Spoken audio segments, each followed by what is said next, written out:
حاكمك هذا ملك نبي يوحى إليها كورك.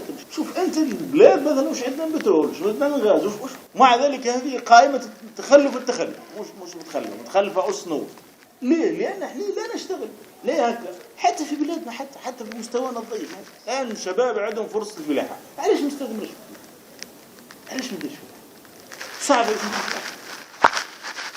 تركوا ربعة وديروا فلاحة وديروا نشاط صح العمل هذا لا يلهيني عن الدرس، يلهينيش عن العبادة. أش خلاص دير فلاحة خلاص. شوف سيدنا يوسف لما يقول ربي آتيتني من الملك وعلمتني من تاويل الأحاديث فاطر السماوات والأرض أنت ولي في الدنيا والآخرة توفني مسلما والحقني بالصالحين. شوف توفني مسلما والحقني بالصالحين. شوف النبي يدعي باش توفاه ربي مسلم وأن يكون مسلم. أقول الله إيش. وزكريا إذ نادى ربه ربي لا تذرني فردا وأنت خير الوارثين. زكريا كان كبر وزوجه كانت عقيم يعني من صغره وهو اشتعل رأسه شيبا. اشتعل شاعر راسه بالشيء معناه ما فيش حاجة سوداء شاعر أبيض كل راسه معناه رو بلغ من الكبر يأتيه. لكن لما دعا الله عز وجل أن يأتيه بالولد جاء له. شوف أدعية مستحيلة. أنت كيفاش واحد كبير وزوجته عقيمة وهم معروفين ما ولدوش ولما يقول لك ربي رد الدعاء ما عملش مستحيل لأنك تدعو الله القادر مش تدعو البشر عاجز. وذنون إذ ذهب مغاضبا فظن أن لن نقدر عليه فنادى في الظلمات أن لا إله إلا أنت سبحانك إني كنت من الظالمين. سيدنا يونس قلنا كان يدعي في عكس نوح كان يدعي في قومه مل منهم وكره منهم قال نهرب منهم. دعي قومه مل منهم جيه هرب عنهم قال ما نقعدش معهم هل ندعي فيهم ما يسلموش ما نقعدش. فركبوا البحر قلنا وكانوا في السفينة وشو تحركت الموج في البحر قالوا لازم نقصر الحمولة انتهت السفينة نقصوا سلاح نقصوا لقد السفينة معرضة للغرق قالوا لازم نقصوا العباد طيشوا بعض العباد في البحر باش ما تغرقش السفينة الكل نخسروا بعض وما نخسروش الكل باش تبقى خفيفة ومرة. فقالوا نديروا قرعة على العباد. داروا قرعة سيدي جت في سيدنا يونس قالوا سيدنا يونس نيا راني خارج من قومي ونيا وحيد ونيا طريد ونيا قال له هاي زيد نعاود عاود جت القرعة داروا القرعة من جديد جت في سيدنا يونس يا ودي نايا قالوا يلا نعاودوا مرة ثانية جت نعاود مرة ثانية جت في سيدنا يونس قال لهم لا نايا ما فيش نايا ما عندوش فيه يديروا. طيب شوف فالتقمه الحوت. شوف لولا أن كان من المسبحين للبث في بطنه إلى يوم يبعثون. شوف التسبيح هذا نجاه من بطنه تسبيح الله نجاه من بطنه. لذلك شوف أهمية الدعاء. شوف يجيب لك في حوايج معناها مستحيل. لذلك لما قذف إبراهيم في النار قلنا يا نار كوني بردا وسلاما فكانت بردا وسلاما. قال بردا يقلص إبراهيم قال بردا ويحبس اللي يقلص صح بردا وسلاما معتدل خرج لباس عليه. آداب الدعاء نروح مباشرة آداب الدعاء. تجنب أكل الحرام ملبسا ومأكلا ومشربا. تتجنب أكل الحرام تتجنب أكل الحرام وهذه مشكلة راهو كثير من الناس ما يتحراش كسول في عمله وشاد بيشي وما يخدمش يتفرج على المواطنين وما يخدمش سيدي جاي باش تخدم راك تسلك عنه اخدم ابذل جهدك. جيش انت معلم تدخل القسم وترقد ما تجيش هيك تخلص عنه اخرج روح كاين اخرج ما تهمل هذا عمل. وهذه مشكلة كبيرة عندنا لهنا عدم الاتقان. تجنب أكل الحرام ملبسا ومأكلا ومشربا. لذلك جاء في الحديث يا سعد أطب مطعمك تكون مستجاب الدعوة والذي نفس محمد بيده إن الرجل ليقذف اللقمة الحرام في جوفه ما يتقبل منه 40 يوم. واحد يأكل لقمة حرام ما يتقبلش منه ربي الدعاء نتاعه 40 يوم.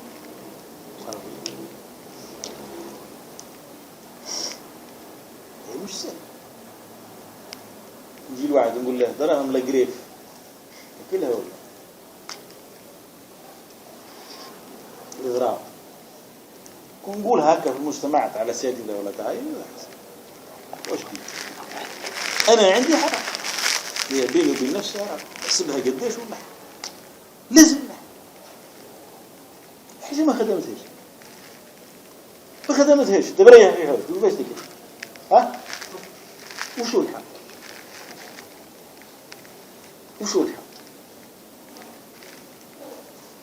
ليه رايك؟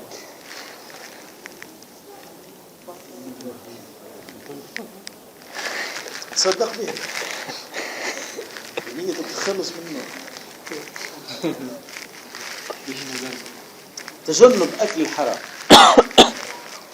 الإخلاص في الدعاء لله، الإخلاص واستحضار القلب. لذلك جاء في الحديث لا يقبل الله دعاء من قلب غافل. بلش ربي دعاء واحد غافل مش حاضر، قلبه مش حاضر. من آداب الدعاء استقبال القبلة.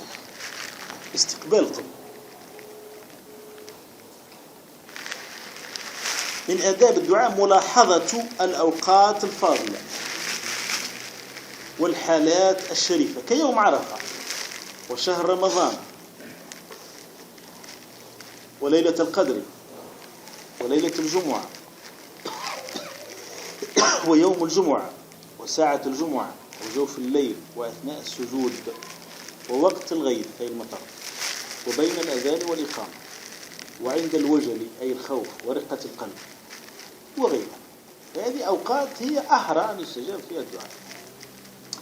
فعن أبي أمامة قال قيل يا رسول الله صلى الله عليه وسلم أي الدعاء أسمع؟ قال جوف الليل ودبر الصلوات المكتوبة.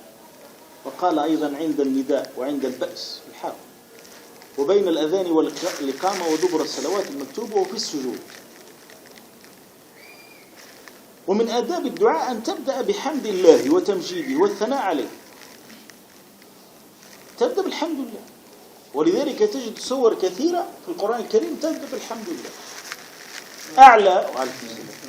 أعلى صيغ الدعاء قالوا الحمد لله. اختلفوا الفقهاء هل أعلاها الحمد لله وسبحان الله. الكثير يرجح أن أعلى صيغة تاع الدعاء هي الحمد لله. آخرين يقولوا سبحان الله. ولذلك شوف تلقى في القرآن الكريم سور تبدأ بالحمد لله منها الفاتحة. تلقى سور تبدأ بالسبح وسبحانه حال الذي أسرى بعبد الإسراء سبح اسم ربك الأعلى وغيرها. لأن التسبيح حتى تسبح معناها نزه الله عز وجل وحمد، والحمد معناها الشكر والثناء. فهذه أعلى الصيغ تاع الثناء. فالدعاء تبدأ ما تبدأش بطلب مباشر، لا، تبدأ بحمد الله والثناء عليه وتمجيده وذكر أسمائه الحسنى وصفاته.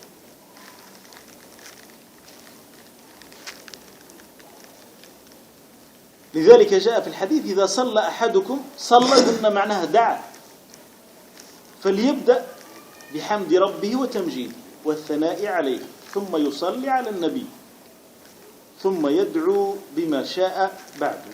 شوف بعد ما تحمد الله عز وجل وتسبحه وتذكر بعض أسمائه بعد ما تصلي على النبي، بعد ما تبدأش الدعاء لا تصلي على النبي تقول صلى الله عليه وسلم، هذا أقصر الصلاة. أو تقول اللهم صل على محمد وآل محمد صليت على إبراهيم وعلى آل إبراهيم لا آخر هذه صلاة الإبراهيمية. هذا أفضل الصلاة. هذه ما تقالش كان في التحيات، تقال في الدعاء، وهي أفضل الصلاة وأطولها إن شاء الله.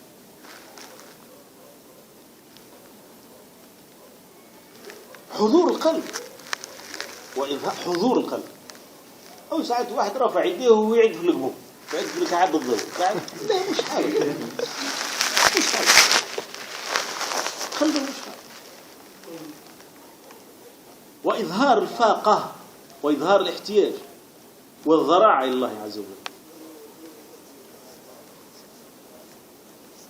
لذلك ذكرنا الآية ادعوا ربكم تضرعا وخفية ودون الجهر من القول. وحضور القلب أيضا معناه أنك تدعي وأنت موقن بالإجابة.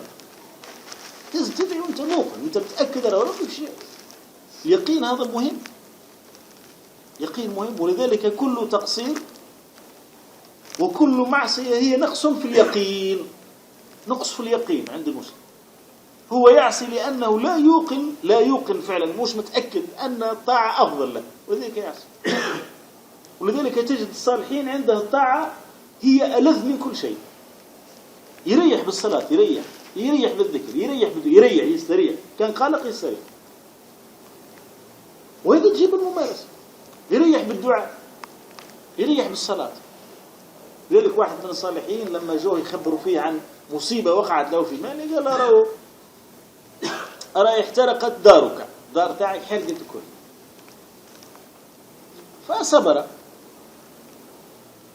قال له من بعد راي توفت زوجتك، لا تصبر. قال له توفى واحد من أولادك حرق حتى في الدار. فراح يصلي. قال له وش بيك؟ قال لهم لأن الصلاة أقوى من الصبر، واستعينوا بالصبر والصلاة. لا استعينوا بالصبر والصلاة. قال الصبر يفرغ، رحت نصلي. شوف الصلاة تستعينوا بها يعني. ولذلك لابد من مرتبة اليقين. لازم أنت موقن بأنك لما تدعو يستجيب الله لك. حضور القلب وإظهار الفاقة والدعاء بيقين. شوف لذلك الحديث، اسمع الحديث عند البخاري ومسلم: إذا سألتم الله فاسألوه وأنتم موقنون بالإجابة، فإنه لا يستجيب لعبد دعاه عن ظهر قلب غافل. إيش واحد يدعي يقول هو غافل، مش متأكد، مش موقن، ما يدعي.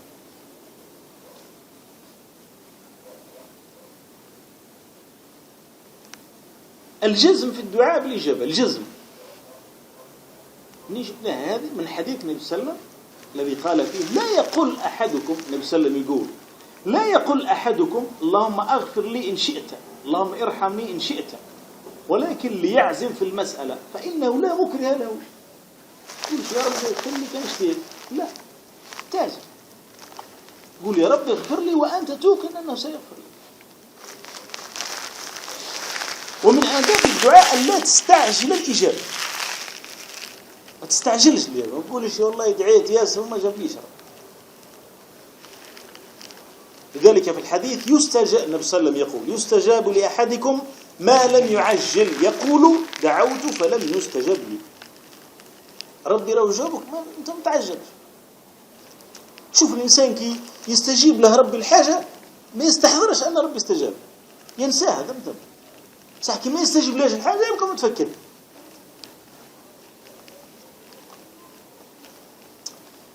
من آداب الدعاء ومحاسنه اختيار جوامع الكلم، تدعو به ما هو جامع. كما في القرآن الكريم، شوف مليان القرآن الكريم بالدعاء. ولذلك نقول لك راهي عبادة كبيرة الدعاء، صح مين ياسين. كان يقول: ربنا آتنا في الدنيا حسنة وفي الآخرة حسنة وقنا عذاب النار.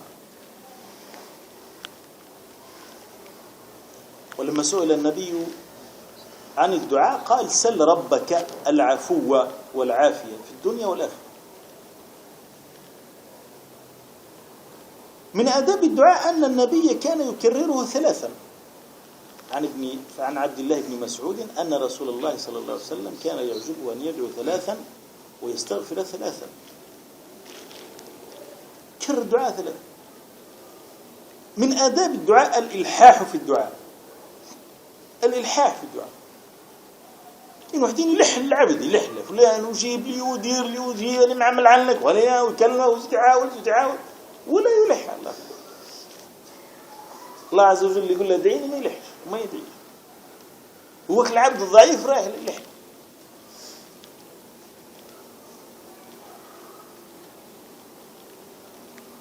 من سره أن يستجيب الله له وقت الشدة فليكثر الدعاء وقت الرخاء، قلنا الحديث.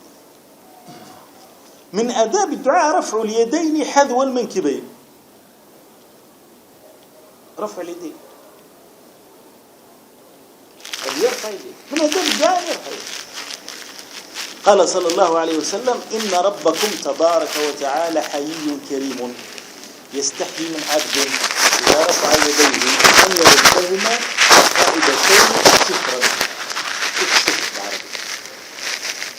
الغائبتين صفرا. شوف قال لك ارفع يديك فإن الله حي كريم يستحي منك أيها العبد عندما ترفع أن يردهما خيبتين. ولذلك من آداب الدعاء أن يرفع يديه. يعني أبيك كثير من الشباب ظنها يرفع اليدين حاجة زايدة. لا هي من آداب الدعاء. أكثر من 100 حديث في رفع اليدين. أكثر من 100 حديث، أكثر من 100 رفع اليدين. الإمام البخاري عنده كتاب عن رفع اليدين في الدعاء وغيره تب هذه تحيف عن رفع اليدين. ذلك رفع اليدين من المستحبات. لكن كاين حالات وين ما يرفعوش، مثل الدعاء تاع الصلاة على الاستفتاح، الدعاء السجدتين أو لا ما ترفعش. مثل الإمام على المنبر لم يروى عن الشريعة أن يرفع يديه الإمام لما يكون في المنبر تاع الجمعة، ما يدعو الإمام في المنبر وهو يستسقي السماء يرفع يديه، الاستسقاء يرفع يديه. الإمام في المنبر وهو يستصحي السماء عكس الاستسقاء. الاستصحاء كثرت عنهم مطر وكسرت لهم حشانه يديروا عكس الاستسقاء، يدعو ربي باش يقول يبعد عنهم السحاب حوالينا لا علينا، اسمها الاستصحاء، صحو عكس الاستسقاء. هنا يرفع يديه الإمام، يرفع يديه لما يكون في قنوت وفي الصلاة ويدعي على قوم يرفع يديه. شوف قلنا في الصلاة ما يرفعش يديه بصح يظل في قنوت يدعو على قوم، هذه فيها حديث مش حاب نذكرها كلها، وشوده كتب تاع الحديث أن النبي صلى الله عليه وسلم لما كان يدعو على فلان دعا عليهم شهرا يرفع يديه ويدعو، حديث هكذا يعني. مثلا المواضع تاع الحج كل والمواقف تاع الحج كل فيها رفع اليدين فيه. كم قلنا كاين أماكن وحالات وين ما يرفعش، ذكرت قلت في الصلاة كل مثلا ما يرفعش، الإمام على المنبر ما يرفعش يديه. شوف كاين حالات يرفع اللي ذكرناها، حالات ما يرفعش، وحالات الشريعة ما تكلمتش عنها لا يرفع لا ما يرفع. الأصل فيه الرفع. مثلا لما الإمام هو في المنبر يدعي والمأمومين في يوم الجمعة ما يرفعوش، لا الأصل أنك ترفع، أقرب أنك ترفع قول آمين، لأن الأصل هو رفع الأيدي في الدعاء، مش الأصل العكس. أن يدعو بلسان الذل والافتقار لا بلسان الفصاحة والانطلاق. أنا المطلوب في الدعاء ما هوش السجاع هذا، لا، المطلوب هو أن توفر حالات القلب، ما هوش حالات اللسان. مش معناه اللي ما عندك سجاع رمية، لا. لذلك في الحديث رب أشعث أغبر مدفوع بالأبواب لو أقسم على الله لأبره. أشعث أغبر، واحد تشوف المنظر يقول ما أشعث أغبر، أشعث الرأس، أغبر معناها موسخ عليه غبر، أغبر غبر. مدفوع بالأبواب معناها ليش ما يشعث، مدفوع بالأبواب. ذلك في لفظ آخر يقول لك إذا شفع لم يشفع، يشفع في عادة يقول له برا جابك لا أمشي روح باش نقضي لك حاجة نقضي. شوف أنت حقير، تقول حقير بمعيار الدنيا. أشعث أغبر مدفوع بالأبواب لو أقسم على الله لا أبره. كل يقول يا ربي نزل مطر، والله غير تنزل مطر ينزل ربي لأجلي، لو أقسم على الله لا أبره، يبر خصم. ليه؟ لأنه يوفر الحالة القلبية، الحالة القلبية يوفر. فيدعو الإنسان بلسان الذل والافتقار لا بلسان الفصاحة والانطلاق. مسح الوجه باليدين عقب الدعاء، لما يكمل تمسح يداه وجهه. الحديث هذا كان ضعيف في القديم، لذلك لما ترجع كثير من الكتب القديمة يقول لك لا، يقول لك هذا الحديث لم يصح. لكن الآن لا، الآن روى حسن، حديث تاع مسح الوجه باليدين روى حديث حسن وصحيح يستدل به. كانوا قبل يقولوا راهو ما كانش المسح هذا بالحق، لأنه مستند إلى أن الحديث ضعيف. حديث لو كاين حديث هي ضعيفة في العصر الحديث ضعيف، لأن كاين كتب مش محققة. مش معناها مش محققة، معناها مازالت مخطوطة، خطوطة مكتوبة بالدواية والقلم من لها 5 قرون ولا 10 قرون ولا 11 قرن. فأنت الآن المحدث هذا كي راجع الطرق تاع الحديث يلقى في البخاري ما كانش، في الآخر ما كانش، في الآخر ما كانش، يقول ضعيف. صح لما تخرج كتب جديدة يلقوا فيها طرق أخرى يقولوا صحيح. واضح؟ لأن الحديث ضعف عنده يسر أسباب، منها مثلا جهالة الراوي، مثلا ما كان انقطاع في السند. صح يجي طريق عند البيهقي ولا عند عبد الرزاق الصنعاني ولا الآخر يكمل هيك الانقطاع يصبح حسن. واضح هذه؟ ما ممكن حديث يمشي ضعيف يصبح صحيح. ونادر ما يكون حديث صحيح يصبح ضعيف، ما كانش نادر. والله ما كان صح ضعيف ممكن يصبح صحيح. أنا صحيح ممكن يصبح ضعيف لأنه ممكن أخطأوا في تصحيحه مرة لولا أخطأوا في تصحيحه. أما ضعيف يصبح صحيح موجود. ولذلك مثل هذا الحديث نعم أما تحقيق فيه في العصر الحديث وهو حسن. فعن ابن عمر رضي الله تعالى عنه قال كان رسول الله صلى الله عليه وسلم إذا مد يديه في الدعاء لم يردهما حتى يمسح بهما وجهه. خرجه الإمام الترمذي وأبو داود وغيره، وقال الإمام الترمذي هو حسن صحيح. ومن آداب الدعاء لا يدعو بإثم ولا قطيعة رحم. ما يدعوش بالإثم، ما يدعيش بالإثم، يدعيش حاجة تعث يا ربي موت فلان، يا ربي نزل عليه صاعقة من السماء عن حد شيء. لا، هذه حاجة كسر له رجليه دين له عن حد شيء. وغيرها يدعو بمعصية، ربي هات لي معصية وبعد يقول معصية. لا، إثم ولا قطيعة رحم. ما يدعوش بحاجة فيها قطيعة باعد بين الناس، ما يدعوش بتاعت. ولذلك الأخوة في الإسلام هي مطلب. الأخوة في الإسلام الأخوة واجب أخر أهم لي الأخوة في الإسلام. علاش نقول لكم ديروا حلقة؟ هذه الحلقة تو راهي غالبة، قبلوها مني راهي غالبة، لأنها تنافي الأخوة. الحلقة هكا هذه تو نزلنا نتحدثوا في الدين، راهي كاين ملائكة تطوف بالحلق اسمها مطوفون على حلق الذكر. ما يحبوش يشوفوا حلقة كيما هكا، لأن الملائكة منتظمين جدا صفا. وجاء ربك والملائكة صفا صف منظمين. ما يحبوش يشوفوا حلقة هكا، واحد تالي واحد ريع. وذلك في الصلاة يقول لك النبي صلى الله عليه وسلم حديث يقول لا تختلفوا فتختلف قلوبكم. فعلا شوف أنت لما يصلي بداك واحد الصلاة مقرب ولا بعد يقعد شاغلك شوي، صح شاغلك شوي. ذلك النبي صلى الله عليه وسلم يقول لا تختلفوا فتختلف قلوبكم. ايه فتختلف قلوبكم. لما تختلفوا انتم تختلف حتى قلوب. هذا واحد شياب كبار لما يكمل يقول لك تو انت الصلاه كل ما انتبهت كنت ندرب ماشي قدام تصلوا وراي تجري. كانوا يقولوا ليه هكا حاس بها وهم يعبروا بتلقائيه. ثم ما عادوش يعبروا الناس تلقائيه لان حريه شخصيه حتى في الصلاه، وهي ليست كذلك. فلا يدعو الانسان بالاثم ولا بقطيعه رحم. قال صلى الله عليه وسلم في الحديث ما من مسلم يدعو الله بدعوة ليس فيها إثم ولا قطيعة رحم إلا أعطاه الله بها إحدى 3 خصال. نعاود الحديث، نعاود 3 خصال. قلنا إما أن يعجل له دعوته في الدنيا. شوف قلنا ربي لما تدعي عندك واحدة من 3 دعوة ما فيهاش بس. إما أن يعجل لك ربي في الدنيا ويستجيب لك الدعوة نتاعك، أو يصرف عنك من السوء مثلها. والله باش يجيك بلاء ربي يصرف عنك، أو يصرف عنك من السوء مثلها، أو يدخرها لك في الآخر. والله يدخرها لك في الآخر. ما تضيعش دعوة بس. من آداب الدعاء تجنب الدعاء على نفسه وولده وماله. ما تدعيش على الدابة نتاعك، ما تدعيش على سيارة، ما تدعيش عن حوش، ما تدعيش عن أهلك، ما تدعيش عن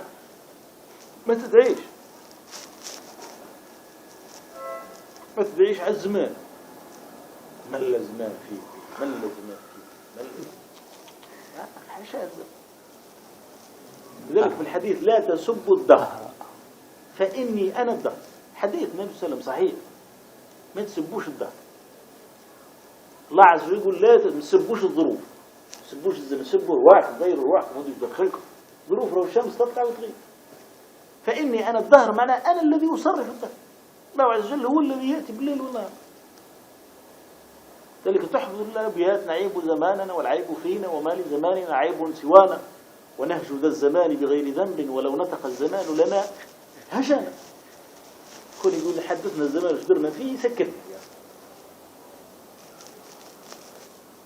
وليس الذئب يأكل الذئب ويأكل بعضنا بعضا عيانا. قال الذئب ما ياكلش الذئب، والبشر يأكل بعضا عين عيانا.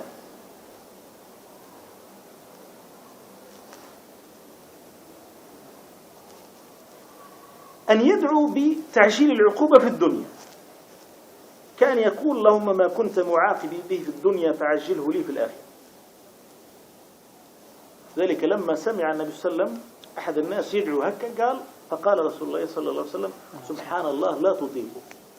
واحد كان يدعو هكا يقول: يا ربي كانك معذبني في الآخرة أبدأ لي من توبة. فقال النبي صلى الله عليه وسلم: سبحان الله لا تطيقه، أفلا قلت اللهم آتنا في الدنيا حسنة وفي الآخرة حسنة وقنا عذاب النار؟ قال له: ورع عنك الدعاء كالعذاب. ولذلك العذاب مش مقصود لذاته، والمشقة في الشريعة مش مقصودة لذاته. أنا مش ربي يحب لك المشقة من أجل المشقة، لا. واحد يعذب في روحه، لا ما قالكش عذب روحك، مش جايب لك الصيام باش تعذب روحك، لا، باش يدربك باش تكبح نفسك فقط. في واحد يقول: لا ولا لا نصيم 3 أيام، لا. ذلك شيء لما تحدثنا فقه الصيام قلنا الوصال حرام، تواصل الصيام حرام، يحرم عليك.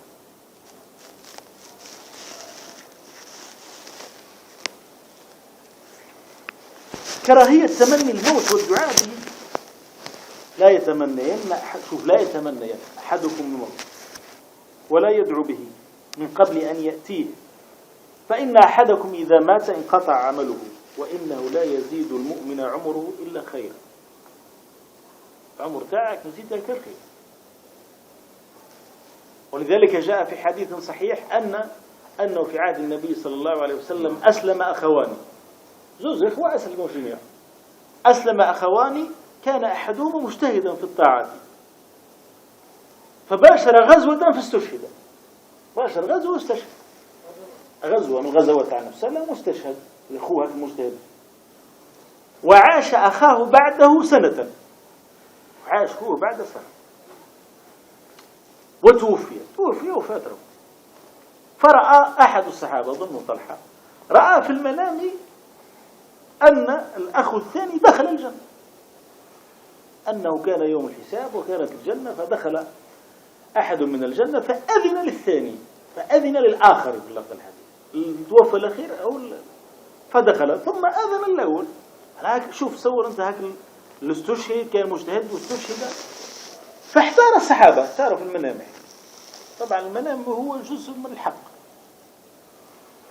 المنام حق، مش كله مش حق.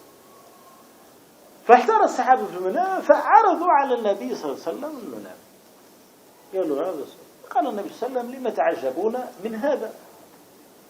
إنه كان بعد أخيه سنة يسجد فيها ويصوم رمضان. هذه يذكر فيه فضل رمضان، فضل الصيام. يقول بسنة كاملة ويسجد ويصلي ويسجد، هذه أجر كبير عند الله. فسبق أخوه، علاش حيرين؟ ولذلك لا يدعو المؤمن بأن يعجل له موته. ذلك في الحديث هذا: فإنه لا يزيد المؤمن عمره إلا خيرا. ولذلك في الحديث الآخر: لا يدعو أحدكم بالموت، ما يدعيش أحدكم على نفسه بالموت، لا يدعو أحدكم بالموت، فإن كان محسنا زاد خيرا، وإن كان مسيئا فعسى أن يستعتب. كان محسن يزيد ربي بالخير، وكان مسيء فعسى أن يتوب. حديث إذن كذلك صحيح. هذا الموضوع تاع الدعاء بصفة. طبعا موضوع الدعاء طويل، لكن اختصرناه بعض الأمور هذه.